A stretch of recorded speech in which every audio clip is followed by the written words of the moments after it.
믿습니다. 아멘. 여러분 정조 아시나요? 정조? 영종조 시대의 정조, 그 이산이라고 하는 우리 드라마도 있었죠. 그래서 거기에 이제 주인공 이름이 이산인 정조, 수원에 화성을 건립한 왕입니다.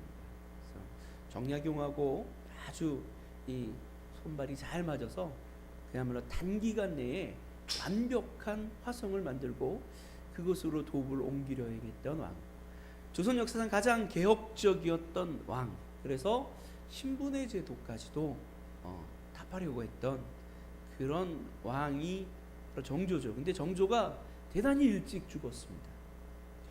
일설에 따르면 정조가 그 정조를 견제하고 싫어했던 그 영조에 의해서 암살되거나 독살됐을 것이다 라고 하는 이야기도 있어요.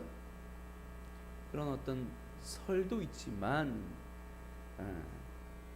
그 정조의 정조가 심한지라고 하는 사람에게 297통의 비밀 어차를 보냈는데, 그런 이제 정조 어찰첩이라고 한 이 편지를 번역한 성균관대 안대희 교수는 그 정조의 사망 원인이 독살이 아니었을 것이라고 이야기합니다. 정조의 사망 원인이 무엇이었을까? 일중독에 의한 과로사였을 거다. 그러니까 정조는요, 그야말로 일중독 환자였다는 거예요. 새벽까지 끊임없이 책을 보고, 그리고 또 서찰을 쓰고, 사람들과 만나고, 완전히 일에 빠져서 살았던 사람이라고 합니다. 그는 밤새 여러 사람에게 동시다발적으로 엄청나게 많은 편지를 보냈다는 거예요. 그리고 또 한 가지 일에 몰두하면 잠을 거의 안 자고 그 꼬박 세워가면서 그 일들을 마치고 했던 그야말로 일중독자가 정조였다는 거죠. 일중독 참 무서운 겁니다. 예나 지금이나 일중독에 걸리면요, 열심히 일은 하는데 결국 행복할 수 없는, 몸도 상하고 마음도 상하고, 그리고 결국 결과적으로 남는 건 아무것도 없게 만드는 게 바로 일중독이에요. 일중독이에요. 그 일중독에 대해서 아주 유명한 그 정신과 의사가 있는데, 바로 이제 그 몰츠비라고 하는 의사예요. 몰츠비 박사는 그 일중독에 관한, 워커홀릭에 관한 어떤 책을 냈는데요. 하버드 대학교의 교수이기도 합니다. 박사님은 그 일중독에 걸린 사람들은요, 심장 질환을 비롯해서 각종 질병에 걸릴 확률이 대단히 높다라고 얘기합니다. 그리고 이 시간이 없어서 육체적으로만 힘든 게 아니라 정신적으로도 우울증이나 어떤 이런 것에 걸려서 굉장히 큰 어려움을 겪을 가능성이 높다는 거예요. 근데 여러분 가운데도 혹시 일중독에 걸린 사람들이 없는지 한번 돌아보시기 바랍니다. 일중독에 걸린 사람들의 특징이 있어요. 제가 한번 읽어볼게요.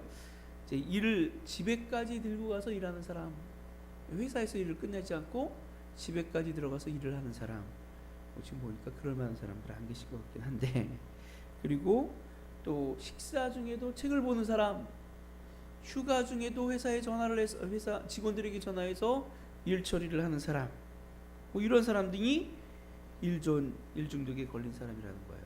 그래서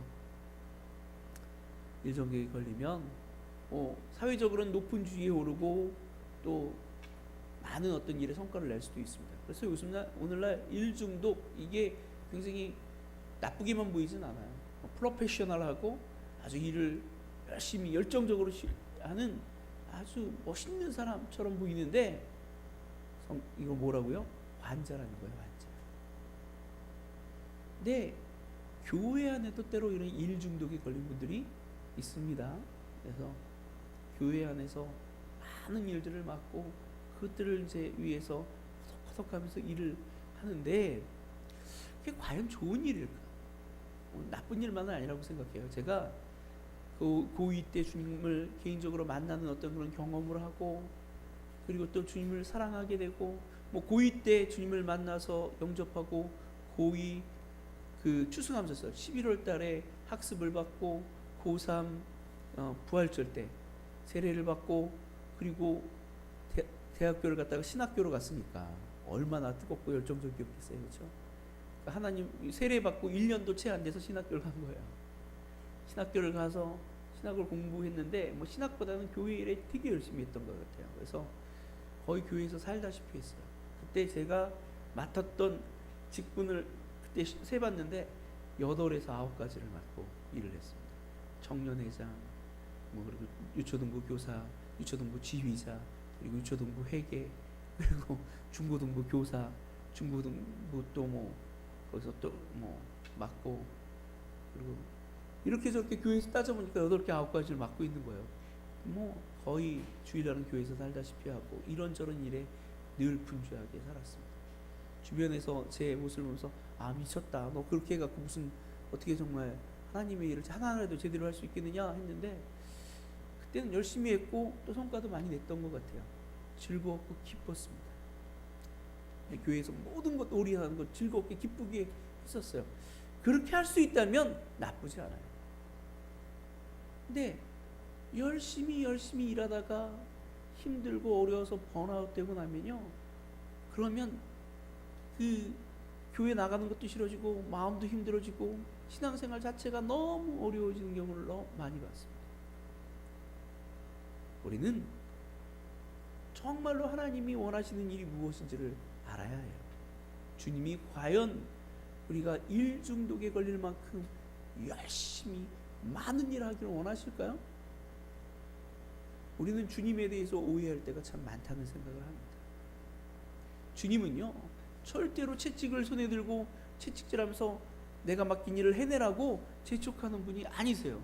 우리에게 정신적인 압박과 심리적인 정말 육체적인 고통을 주면서 이만큼 성과를 내지 않으면 내가 너를 부셔버리겠어 하고 겁주는 분이 아니란 말이에요. 주님은 그런 분이 아닙니다. 여러분이 느끼고 여러분이 만난 주님은 어떤 분이십니까? 여러분은 어떤 심정으로 주일날 교회에 오십니까? 주님은 한없이 따뜻하고 너그럽고 사랑이 많으신 분임을 믿으시길 바랍니다. 그래서 정말로 우리가 주님이 너무나도 주님 때문에 마음이 평안하고 행복해져야 돼요. 우리 마음에 기쁨이 넘쳐야 합니다. 그래서 정말 주님을 만나기 위해 교회에 나오는 것이 기쁨이 되고 행복한 일이 되어야 될 줄로 믿습니다. 제가 군대에 있을 때 이게 몇 번 간증을 한 적도 있는데요. 군대에 막 제 처음 입대했는데 입대하고서 부모님이 계실 때는 뭐 부모님과 저는 같이 가지 않았지만 우리 또 같이 갔던 친구들이 있을 때는 막 앞에서 존댓말을 해요. 아, 장정 여러분 잘 오셨습니다. 여러분 이제 국가를 위해서 이제 여러분이 갖고 있는 힘으로 봉사할 수 있는 아주 중요한 시기에 와 있습니다. 장정 여러분 막 이러면서 막 존댓말을 해요. 자, 그러면 이제 각각 부모님들은 돌아가시고 우리 장정님께서는 옷을 갈아입기 위해서 안내하는 곳으로 가겠습니다. 자, 줄을 맞춰 가겠습니다. 막 그죠. 하나 둘 하고 가다 보면 딱 이제 부모님들이 안 보이고 벽이 없는 곳으로 딱 가요. 딱 하면서 딱 돌아서자마자 차렷! 열정션! 엎드려 뻗쳐! 그러고는 막 그냥 육두문자를 막 내뱉습니다. 욕하고 그리고 엎드려 뻗쳐 있는데 막 발로 차고 머리박고 시키고 여기 장난하러 온 줄 알아! 막 그러고 분위기가 확 달라지는 거예요. 그리고는 그냥 존댓말이 어디 있어요. 막 욕하고 그야말로 그때 이제 군기 든다 그러죠. 정신이 바짝 차리고 시키면 시킨 대로 무조건 하게 만들죠. 그리고 그렇게 군 생활을 하는 거예요. 그러니까 군인대가 얼마나 삭막합니까? 너무너무 삭막해요. 그래서 사는 게 너무 힘들고 어려운 거예요. 군 생활하는 게. 근데 딱 이제 의정부에 있는 상공육 보충대에서 배치받아갖고 이제 1사단 신병교육대로 갔는데 정말 힘들고 힘든데 제가 제대할 때 보충대를 훈련소를 나올 때 훈련소장이 그랬어요. 군대에서 이거보다 더 힘든 훈련은 없다. 너희가 힘든 훈련을 이겨냈으니까 군생활이 쉬울 거다. 뭐 이런 얘기를 했는데 정말 힘들었어요. 영하 정말 1도 2도 돼갖고 땅이 막 얼었는데 그 위에 하루 종일 포복을 하는 거예요. 그러니까 땅이 진흙탕이 돼요. 포복을 계속하니까 이 온기 때문에 녹아서. 이렇게 너무 힘들 때 저의 유일한 낙은 교회 가는 거예요. 전 신학교 출신이라 교회에서도 특별한 대우를 받았어요. 주일이면 찬양 인도를 했습니다. 그리고 제가 찬양 인도를 하니까 잘한다고 그때 제가 하는 게 아니에요. 그 굉장히 유명한 CCM 가수가 있었는데 이름이 잘 박용 씨가 그왜 그럼 혹시 기억하실지 모르겠는데 다리 절면서 왜 나만 경능 그거 하여간 불렀던 있습니다. 그분이 오셔서 저한테 책도 주고 그러셨어요. 교회가 얼마나 좋았겠어요. 교회가 언덕 위에 있었는데 그 언덕으로 올 때마다 천국을 오르는 느낌이었어요. 그곳에서 주님의 따뜻한 품에 안기는 듯한 그런 느낌들이 저한테는 언제나 있어서 교회만 가면 무조건 제가 눈물을 흘렸던 것 같아요. 설교가 그렇게 좋은 설교도 아니었던 것 같은데 전도사님이 했는데 그 전도사님이 그 CCM 가수가 준 책을 띄워 먹었거든요. 제가 전도사님한테 왜 안 주시냐고 그러니까 저걸 그때 가서 저한테 돌려줬던 기억이 나요. 그런데도 그분 말씀에 은혜가 됐어요. 눈물을 흘렸어요. 왜? 주님의 품에 안겨 있다는 그 사실 때문에, 교회에 와 있다는 사실 때문에 감동하고 감격할 수 있었어요. 여러분, 교회는 그런 곳이 되어야 된다고 믿습니다. 험악한 세상, 험준한 세상, 사는 게 너무나도 힘들고 어려울 때 교회 나와 앉아 있으면 위로가 되고 눈물이 나고 주님의 그 따뜻함을 느낄 수 있고 그럴 수 있는 거예요. 그래서 정말 주님을 만나는 기쁨과 감격이 있는 그곳이 교회가 되어야 된다고 저는 믿습니다. 여러분에게 우리 금포세종교회가 그런 곳이 되길 바랍니다. 저는 그 교회 안에서요, 열심히 일하는 거 굉장히 중요하다고 생각하지만 제가 열심히 여러분에게 일을 시키질 않아요. 여러분 그렇잖아요, 그렇죠? 우리 교회만큼 조금 모이는 교회도 없을 거예요. 우리 교회에 출석하신 대부분의 성도님들이 거의 썬데이 크리스찬일만큼 그래요, 그렇죠? 새벽 예배도 안 나오시죠. 수요 예배도 조금만 나오시죠. 금요 예배도 조금 나오시죠. 그나마 이제 목요일 날 있는 성경 공부 나오시는 분들 계시죠. 그런데도 제가 자꾸 강요하지 않는 건요, 교회 나오는 일이 힘들고 벅차서 너무너무 지칠 때가 있었거든요, 저한테도. 그 별로 좋은 건 아닌 것 같아요. 우리 평촌세중앙교회라고 저 큰 평촌에 있는 우리 교회, 그러니까 이제 그 교회 지교회로 나왔는데, 그 교회는요, 일하시는 분들 보면 월요일 빼고 화, 수, 목, 금, 토일 매일 교회 가세요. 화요일 날은 구역장 공부, 수요일은 수요 예배, 오전 예배, 오후 예배, 목요일은 전도, 구역 예배, 금요일 날은 또 금요 철야, 그리고 오전에 또 이런 저런 각장 준비, 토요일 날 주일 준비, 뭐 이런저런 모임들, 주일 날 주일 모임. 그러니까 교회 열심히 있는 분들은요, 월, 화, 수, 목, 금, 토, 주 빠짐없이 교회 나가서 열심히 섬깁니다. 그러다가 번아웃 때는 많이 왔어요. 기쁨으로 주님을 섬길 수 있는 저와 여러분이 되시길 바랍니다. 주님은 결코 우리가 주의를 하다 지쳐서 넘어지기를 원하시는 분이 아니에요. 그건 주님이 원하시는 일이 아닙니다. 주님은 우리가 쉴 수 있기를 원하시고 쉬기를 바라시는 분인 줄로 믿으시길 바랍니다.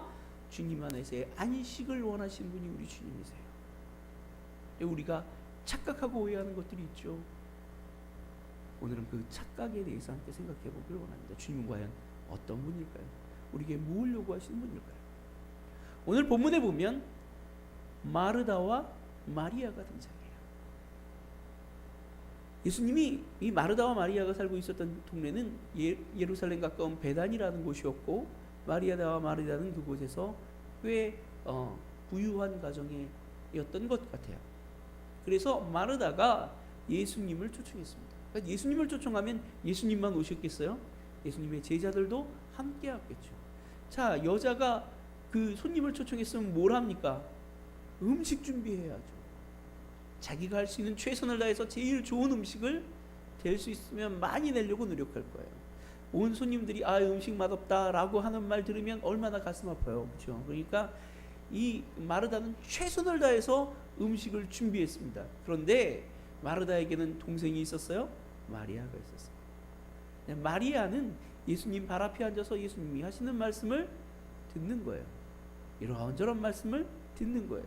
그리고 아무것도 안 하는 거예요. 자, 여러분이 마르다에 어떻게 해주고 싶으세요? 그냥 달려가서 뒤통수를 한 대 빡 때려주고 싶었을 거예요. 좀 이렇게 센 분 같으면 욕이라도 한번 퍼보고 주고 싶었을 거예요. 그런데 이 여우 같은 마리아가 예수님 발 앞에 딱 앉아 있으니 예수님 앞에 앉아 있는 마리아를 때릴 수도 없고 욕을 할 수도 없고 화는 나고, 그래서 마르다는 예수님께 말씀하십니다. 오늘 말합니다. 이렇게 보니까 40절 말씀에 마르다는 준비하여 있는 일이 많아 분주한지라 예수께 나아가 이르되 주여 내 동생이 나 혼자 일하게 두는 것을 생각하지 아니하시나이까? 그를 명하사 나를 도와주라 하소서. 여기 보니까 마르다가 조금 약했던 것 같아요. 그렇죠?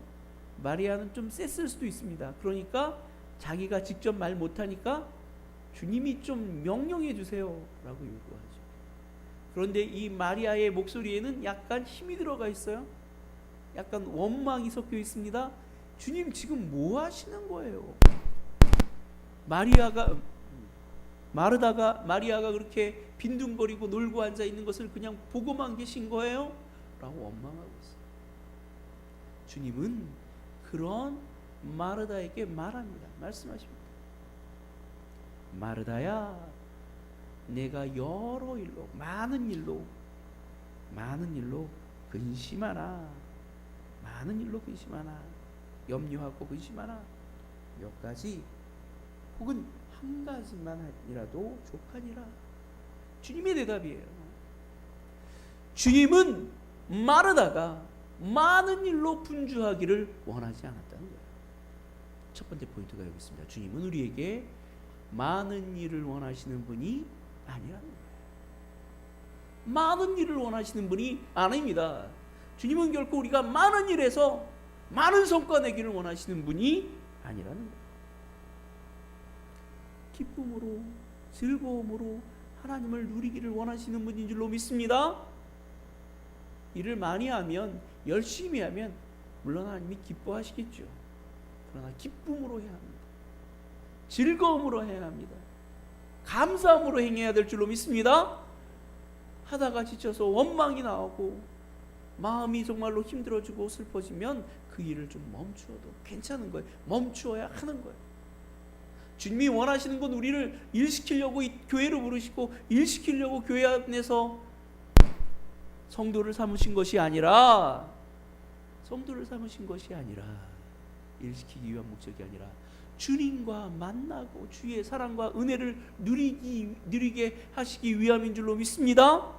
그러므로 우리의 할 일은 주님을 만나고 주님을 누리고 주의 사랑 아래 거하는 거예요. 그게 우리에게 중요한 거예요.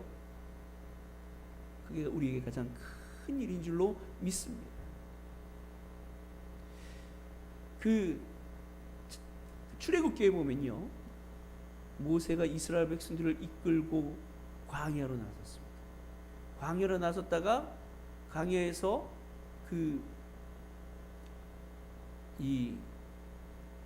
누가 왔네요. 광야에서 애국 군대가 막 쫓아와서 홍해 바닷가에 멈춰 있었어요. 홍해 바닷가에 멈춰 섰는데 홍해 바닷가 앞에서 그 애국 군대가 마구마구 쫓아오니까 김밥 갖고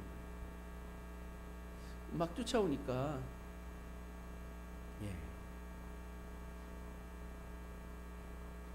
그렇게 됐어요.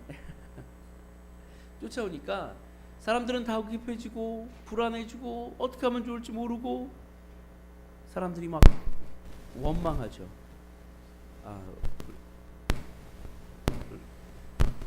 형제, 그 컴퓨터에서 일어나는 일이 아닐까? 아니에요?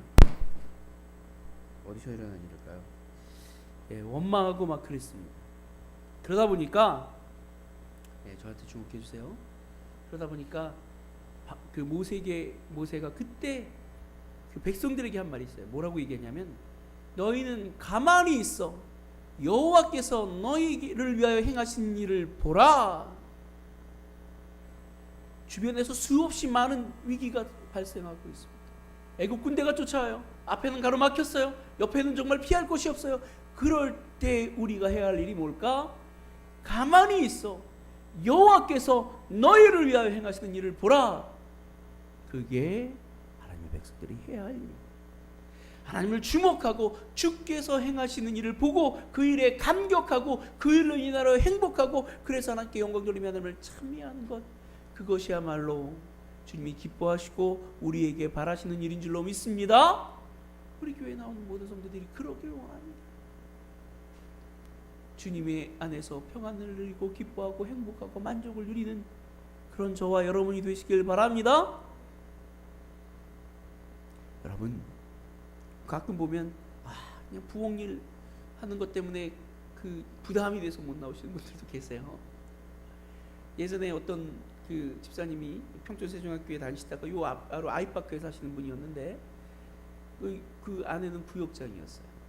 그래서 교회가 가깝고 같은 세종학교니까 세종학교에 나가자 남편분은 이곳에 오기를 간절히 바라고 원했어요.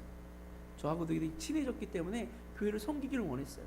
그래서 가족들을 소개하고 신방도 받았어요. 자녀들도 나오기로 했어요. 그런데 그 아내 성도가 왔다가 안 나오게 됐어요. 계속 싸우는 거예요. 아내 성도는 못 나가겠다, 안 나가겠다.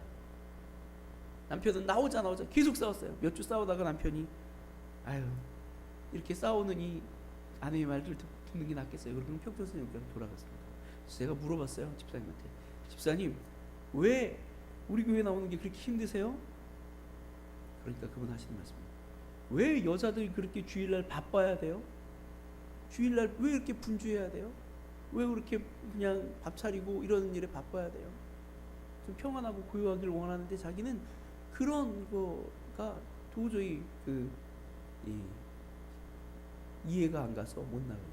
그러니까 주일날 평촌세종학교에는 뭐 그런 거 안 하니까 식당 가서 밥만 먹으면 되니까 그래요. 그런 게 부담스러울 수 있어요. 근데 부담 가질 이유가 없단 말이에요. 안 하시면 되는 거예요. 누가 하라고 그랬습니까? 안 해도 괜찮은 거예요. 여러분 편안하게 기쁨으로 즐겁게 할 자들 외에는 안 하시는 게 좋다고 저는 믿어요. 신앙도 다르고 믿음도 다르고 기쁨으로 하는 자들이 기쁨으로 즐겁게 주일을 할 때 그 일이 진정으로 주의 일이 될 줄로 믿습니다. 주님은 그 일을 원하시는 줄로 믿으시길 바랍니다. 그 일을 원하시는 거예요. 여러분 탕자 얘기를 알죠? 탕자가 아버지의 소유를 팔아 큰 정말 부자가 되겠다고 집을 나갔다가 완전히 허랑방탕하여서 털털 다 털려버리고 거지가 돼서 집으로 돌아왔습니다. 집으로 돌아왔는데 아버지가 그를 받아줬죠. 사랑으로 그를 안아줬죠. 근데 탕자가 또 집을 나갔어요. 이번에는 나쁜 마음이 아니라 좋은 마음으로 나갔어요. 아버지, 내가 지난번엔 실패했지만요, 이번에는 정말 열심히 일해서 뭔가 정말 변화된 모습을 보여줄게요. 근데 아버지한테 유산을 물려받을 수 없어요. 내가 일해서 내가 성공한 모습 보여드리고 싶어요. 그래서 내가 아버지 많은 것으로 좋은 것으로 대접해드릴게요. 그리고 집을 나갔어요. 그래서 성공했어요. 돌아왔어요. 그런데 아버지가 이미 세상을 떠났대요. 제가 지어낸 얘기예요. 아니 그런 얘기가 있어요. 진짜인 줄 알고 이렇게 들으시면 안 돼요. 그런데 유서가 남아있는 거예요. 그 아들에게 보내기를 원했던 편지가 하나 남아있었대요. 그 편지는 이렇게 써있습니다. 아들아, 속히 돌아와라. 내가 너에게 원하는 것은 성공한 너의 모습도, 네가 정말 벌어들인 큰 부유한 재산도, 네가 나에게 주는 선물도 아니다. 내가 원하는 것은 바로 너 자신이란다. 내게로 와라. 내 곁에 머물러 있어라. 바로 주님의 말씀인 줄로 믿습니다. 주님이 요구하시는 건 뭔가 대단한 성과를 내고 많은 업적을 이루는 그런 일이 아니에요. 우리는 착각하는 경우가 있습니다. 주님이 원하시는 건 우리 자신이에요.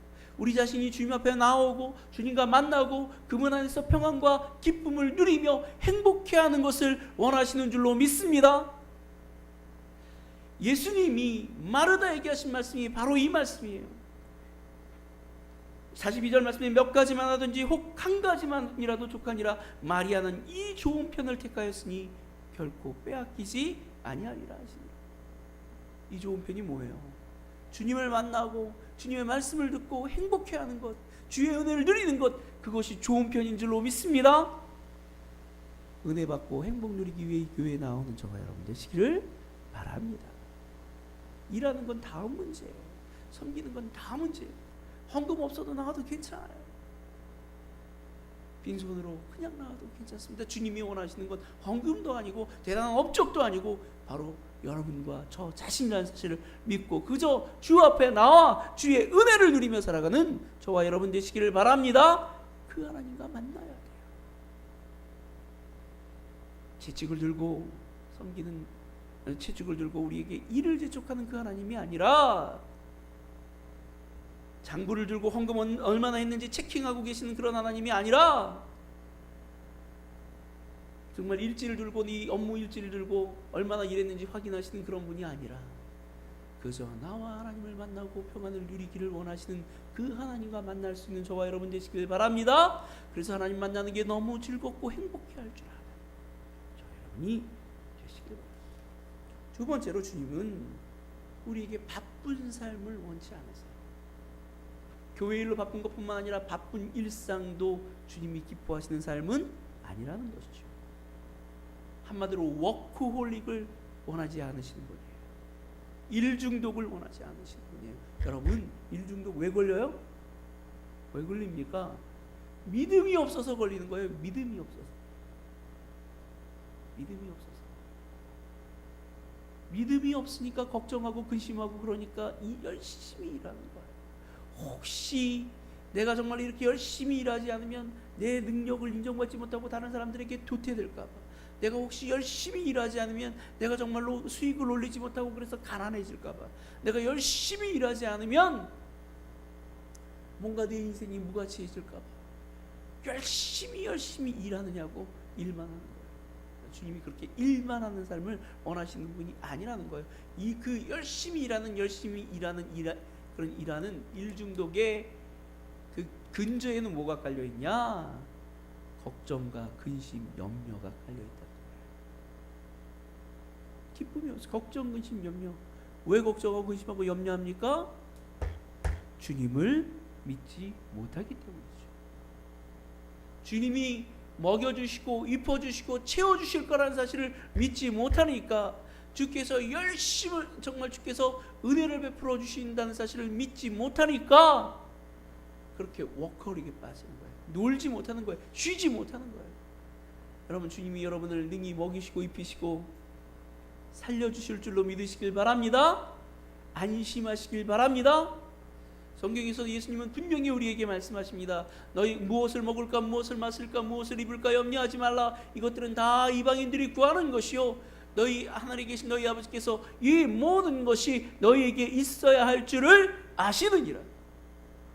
그러므로 너희는 먼저 그의 나라와 의를 구하라. 그리하면 이 모든 것을 너희에게 더하시리라. 할렐루야. 우리가 주님을 믿고 주님께 의지하며 주님께 모든 것을 정말 의탁할 때 주님이 우리의 삶을 책임져 주십니다. 우리가 열심히 일한다고 성과를 내는 게 아니에요. 제가 아는 어떤 목사님이요, 사업을 시작했어요. 목사가 사업을 시작하니까 놀라운 일이기도 하지만 또 그런 목사님들도 계세요. 워낙 목회가 힘들고 어려워서 사업을 시작하셨어요. 그래서 자기가 이제 목회자로서 이 사업을 통해서 성과를 이루고, 그래서 이 사업을 통해서 선교하겠다. 이게 목적이에요. 선교적 마인드가 목적이에요. 그래서 요즘 이제 비즈니스 선교, 전문인 선교 뭐 그런 차원에서 일을 하겠다고 말했어요. 그래서 뭘 시작했냐면 무역을 시작했어요. 무역을 시작해서 이제 무역을 하면 이제 필연적으로 그 지부가 생기면 그 지부에 선교사들을 파송하겠다. 일하는 선교사와 목사 선교사를 파송하겠다. 저한테 그 기획을 맡겼어요. 그래서 제가 이제 준비하고 또 여러 일로 돕고 있는데, 그분이 열심히 일했는데 한 1년 정도 지났어요. 성과가 없어요. 밤낮으로 쉬지 않고 일했지만 성과가 없어요. 열심히 쫓아다녔는데 거의 초짜니까 아무 일도 이룬 게 없어요. 결국 이제 그러다가 손을 놓고 거의 이제 회사 문을 닫아야 되지 않을까라고 생각했는데 어떻게 이렇게 들어온 일이 요즘 잘 풀려서 돈을 좀 번다고 얘기를 들었습니다. 벌게 됐다. 여러분 사는 말이 내가 하는 게 아니다. 하나님이 하시는 거다. 그런 고백을 하게 되는 거예요. 내가 분주하게 열심히 움직인다고 일이 잘 될 것 같아요? 아니에요. 하나님이 채워주시고 하나님이 열어주셔야 우리가 형통한 삶을 누리게 될 줄로 믿습니다. 우리의 형통함의 근원을, 우리의 복된 인생의 근원을 하나님께 두고 하나님을 신뢰하고 하나님께 맡길 때 우리가 마음의 평안을 누리고 참된 기쁨과 행복을 누릴 수 있게 될 줄로 믿습니다. 그럼 우리가 주님을 믿고 신뢰한다면 우리의 열심이 아니라 하나님의 은혜를 기대하는 자가 되어야 될 줄로 믿습니다. 오늘 본문의 말씀에서 마르다에게 예수님 말씀하시죠. 네가 많은 일로 염려하고 근심하나. 워크홀릭의 다른 말은 염려와 근심이라는 거예요. 바쁨의 다른 말은 염려와 근심이라는 거예요. 염려하고 근심하니까 바쁘고 힘든 거예요. 염려하지 마십시오. 근심하지 마십시오. 주님께 맡기십시오. 주님이 책임져 주실 줄로 믿으시길 바랍니다. 그리고 주님 앞에 기쁨과 평안을 누리는 삶을 사는 저와 여러분 되시기를 바랍니다. 오늘날 많은 분들이 걱정과 근심, 염려에 사로잡혀서 너무 지나치게 너무 바빠요. 우리 교회 성도님인데 분명히 우리 교회 등록도 하고 교회 나오겠다고 날마다 약속도 하는데 작년까지만 해도 한 2달에 한 번씩은 나왔는데 요즘은 거의 못 나오는 성도가 계세요. 왜? 바빠서. 토요일 늦게까지 일하고 주일날 바빠서, 일이 너무 바빠서 못 나오는 거예요. 그래서 큰 부자가 되셨느냐 하면 그것도 아니에요. 그냥 바빠요. 주를 위해 시간을 내십시오. 바쁜 일을 잠시 멈추십시오. 주께서 채워주실 것을 믿고 주님 앞에 나오는 열심을 내는 저와 여러분 되시길 바랍니다. 주님 앞에 마음을 드리고 생각을 드리고 시간을 드릴 줄 아는 저와 여러분 되시길 원합니다. 그 주님 안에서의 평안과 안식을 기쁘게 누릴 줄 아는 저와 여러분 되시길 바랍니다. 그럴 때 주님이 우리의 다른 삶도 채워주시는 거예요. 내가 아니라 주님이 채워주실 줄로 믿으시길 바랍니다. 주님께 기꺼이 맡길 줄 아는, 주님 안에서 언제나 평안을 누리며 살아갈 줄 아는 저와 여러분이 되시기를 바랍니다. 세 번째로, 주님은 기쁨 없는 형식적 예배를 원하시는 분이 아니에요. 기쁨 없는 형식적 예배를 원하시는 분이 아니에요. 마르다의 가장 큰 잘못은 무엇일까요? 예수님을 초청했잖아요. 예수님을 섬기기를 원했습니다. 어떤 면에서는 이렇게 예수님을 초청하고 섬기기 원하는 것은 예배라고 볼 수 있죠. 예배를 영어로 하면 뭐예요? 서비스예요. 서비스. 섬기는 거예요. 주님께 서비스하는 게 예배예요. 근데 그 서비스가 너무 잘하려고 하다 보니까 어때요? 기쁨이 없는 거예요. 행복이 없는 거예요. 만족이 없는 거예요. 여러분, 많은 음식을 차리는 게 주님이 원하시는 일이었을까요? 입에 맞는 좋은 음식 드리는 게 원하시는 것이었을까요? 아니요. 주님 말씀하신 것처럼 한 가지만 해도 돼. 그래서 배를 채울 수 있는 정말 무교병 한 자락이라도 주면 돼. 그거면 되는 거야. 너 왜 그렇게 바쁘니? 내가 너를 만나러 왔지, 밥 먹으러 왔니? 내가 너와 기쁨을 누리고 하나님의 말씀 전하려고 왔지, 밥 먹으러 왔니? 주님 그렇게 말씀하고 계신 거예요. 주님이 원하시는 것은 마리아처럼 주님 앞에 앉아서 주님의 말씀을 듣는 거예요. 굶어도 괜찮아요. 주님이 원하시면 오병이어 기적을 그 집에서 다시 일으키실 수도 있으실 줄로 믿습니다. 주님이 원하시는 것은 그렇게 화려한 뭔가 대단한 그런 예배가 아니었다는 거예요. 그래서 마음을 드리고 생각을 드리고 정말로 주님을 만나는 것이 기쁘고 너무나 즐거운, 그래서 그 만남을 누리는 그 행복한 시간을 누릴 줄 아는 그런 예배였다는 거죠. 가끔 보면 성가대 하다가 싸우시는 분들이 있어요. 제가 예전에 성가대 지휘자를 했었는데요. 믿어지시나요?